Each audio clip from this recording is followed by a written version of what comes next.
미국이라는 나라는 지금 대표적으로 트럼프가 이끄는 경제 정책을 지금 하고 있죠. 두 가지로 요약할 수 있어요. 첫 번째, 작년 기준으로 재정 수지 적자가 많이 났다라는 것이죠. 재정 수지라는 건 뭐예요? 국가가 세입과 세출이 있는데 세입이 적고 세출이 많다라는 얘기죠. 다시 얘기하면은 세금을 많이 못 걷어가지고 어떻게 됐어요? 국가 재정이 빵꾸가 났다 이렇게 생각하면 돼요. 그래서 국가가 빚을 더 많이 졌다. 이 빚을 떼우기 위해서 국가는 뭘 했냐면은 국채라는 걸 발행을 하게 됩니다. 국가는. 그죠? 근데 이 국채 금리가 많이 올랐다라는 것이죠. 국채 금리가 올랐다라는 얘기는 뭔 얘기예요?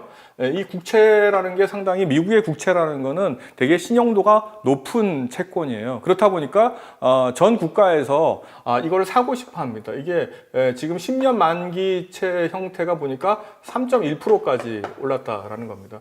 우리나라 지금 기준금리가 1.25%인 거를 감안하고 미국이 이제 1.25에서 1.5% 기준금리를 감안하면 상당히 높은 거예요. 전 세계적으로 어떻게 돼요?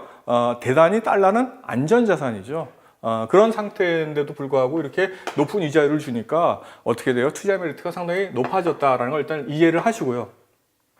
두 번째, 미국이 무역 수지가 상당히 적자가 누적됐다라는 겁니다. 무슨 얘기냐면은 미국은 미국 트럼프죠. 트럼프 정부가 와서 제일 먼저 하고 싶었던 일이 뭐냐면은요, 두 가지예요. 첫 번째는 자국 내 제조업을 활성화해서 소위 거기에 이제 실업이 만연한 그 러스트 벨트라고 얘기하죠. 거기 있는 사람들한테 표를 얻기 위해서 이 사람들한테 공약을 내세웁니다. 니네들 고용 해결해 줄게. 그거는 뭐냐면 공장을 미국으로 불러들이는 그런 정책인 거죠.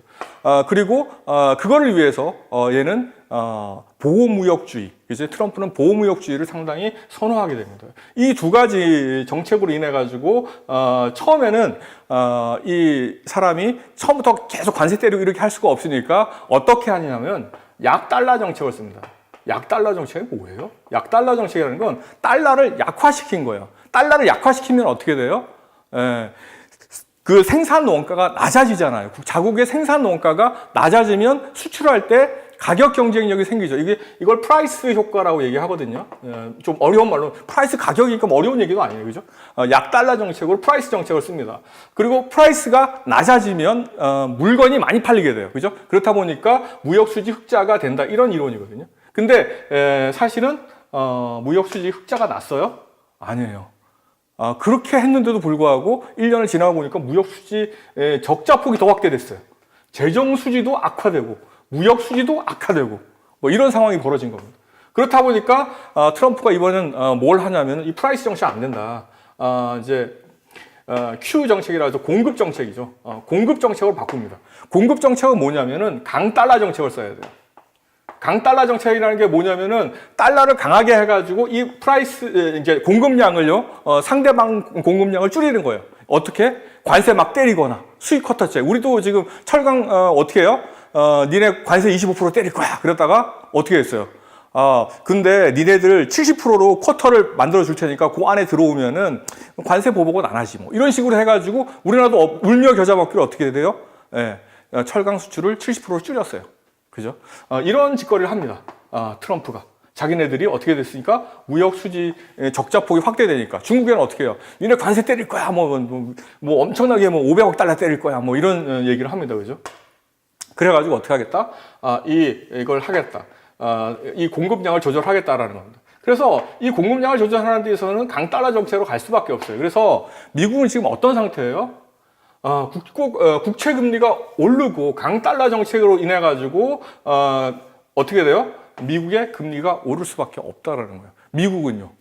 경제가 되게 자기네들이 호황기다라고 얘기하지만 미국 실질은 그렇지 않다라는 거예요.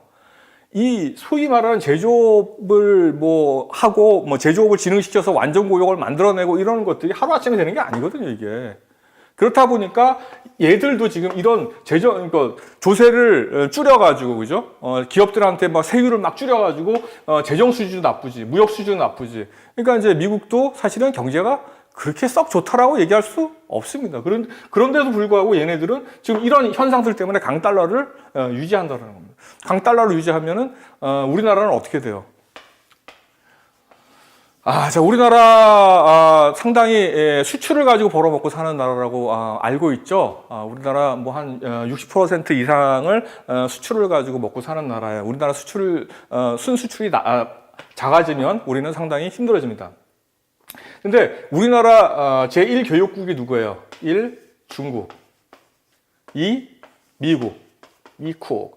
3. 베트남. 뭐 이런 식이에요. 그죠? 중국한테 한 25%, 뭐 미국한테 한 13%, 뭐 이렇게 교역을 합니다, 그죠?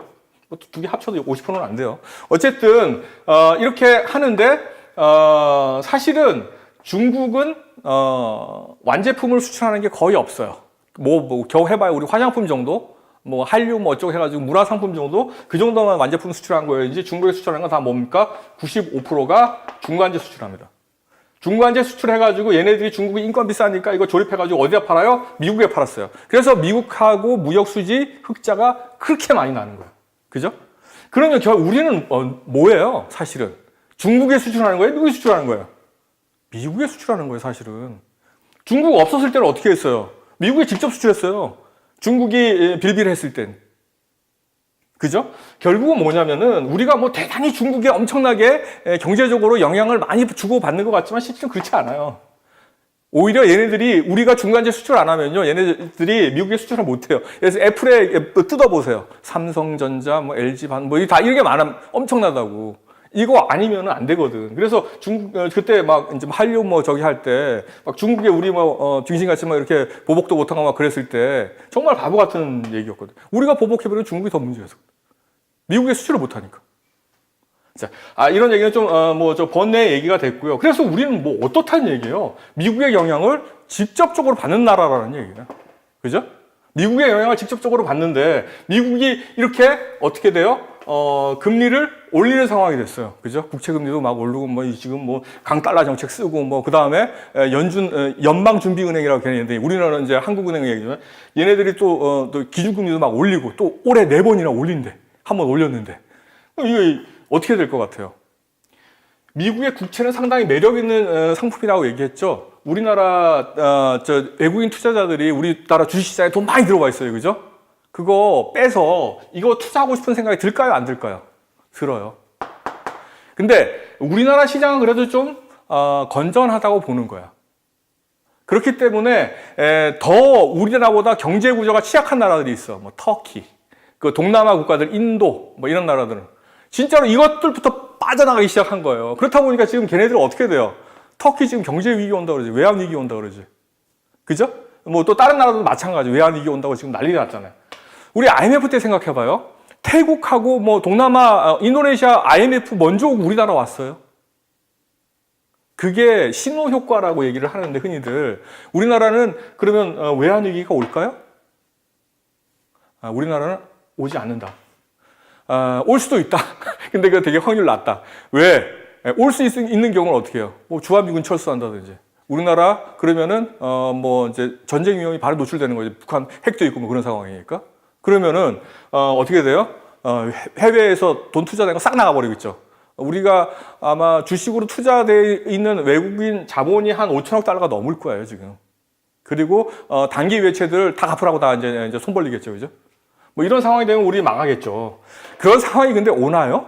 안 와요. 지금 우리 외환 보유고가 20년 동안 IMF 이후에 20년 동안 무역 수지 흑자가 누적되어 가지고요. 한 4천억 불 정도 있어요. 이 정도면요. 안전하다고 봐요. 하늘이 무너지지 않는다. 근데 우리나라 경제 사정은 좋아지나요? 아니요. 중국도 안 좋다고 그러죠. 그런 이제 동남아 국가들이랑 이런 무역을 해야 되는 우리나라 입장에서는 수출을 해가지고 벌어먹고 살아야 되는 우리 입장에서는 경제 안 좋아진다고 보는 거예요, 이건 100% 바보 아닌 사람들, 뭐 정말 정책에 아부하는 사람들, 뭐 이게 말도 안 되게 통제 조작하는 사람들 제외하고는 지금 경제 안 좋아요. 전 세계적으로 안 좋습니다. 그리고 미국도 얘네들이 이제 언제까지 나는 버틸지는 잘은 모르겠는데 글쎄요. 미국이 이제 그런 얘기를 하는데 글로벌 금융위기 그 당시의 상황이랑 지금의 상황이 비슷하다라고 얘기합니다. 글로벌 금융위기 그때 리먼 브라더스 사태 나기 전에 상태도 상당히 호경기였어요. 미국이요. 호경기로 가는 중이었어요. 근데 미국이 글로벌 금융위기 나고 정확하게 달러를요. 발권을 2배로 해버립니다. 유통되는 달러를. 그걸 극복하고자. 달러는 지네들 마음대로 찍을 수 있는 거잖아요. 그죠? 그래가지고 지네들이 이거를 10년을 해왔어요. 근데 얘네들이 이제 따지고 보면 이자를 올리는 거는 전 세계에 퍼져 있는 달러를 끌어들이려고 하는 목표도 있는 거예요. 그리고 이거 하면서 실패하면서, 얘는, 트럼프는 지금 되게 명분이 없어진 거잖아요. 경제적으로도. 그렇다 보니까 이런 여러 가지 자기 나름대로의 어쩌면 지금 뭐 남북 북미 회담 뭐 이런 것도 사실 정치적인 부분에서 자기 이런 실책들 경제 정책에서 실책들을 약간 좀 희석화시키려는 의도도 있는 것처럼 저는 보여요. 저는 뭐 이제 뭐 정치적인 건 잘 모르나 경제를 이해하는 측면에서 보면은 그렇습니다.